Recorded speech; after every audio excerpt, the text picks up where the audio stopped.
പുറമേ കാണുന്ന കാര്യങ്ങൾ വെച്ച് ഒരാളെയും വിലയിരുത്തരുത് എന്നതിനെക്കുറിച്ച് ഒരു കഥ പറയാം. അതായത്, രണ്ടാളുകൾ മരണപ്പെട്ടു. ഒരാൾ മരണപ്പെട്ടത് നിശാ ക്ലബിൽ വെച്ചിട്ടായിരുന്നു. മറ്റൊരാൾ മരണപ്പെട്ടത് പള്ളിയിൽ വെച്ചിട്ടും. വാർത്ത കേട്ട ഉടനെ ആളുകൾ പള്ളിയിൽ വെച്ച് മരണപ്പെട്ടയാളെ കൂടുതലായി പ്രകീർത്തിക്കുകയും പുകഴ്ത്തുകയും ചെയ്തു.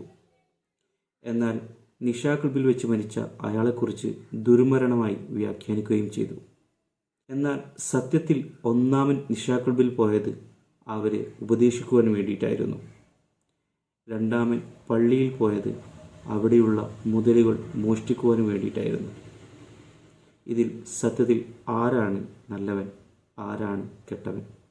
ഇത്തരത്തിലുള്ള പല ദുരനുഭവങ്ങളും നമ്മുടെ ജീവിതത്തിലും ഉണ്ടായിരിക്കും.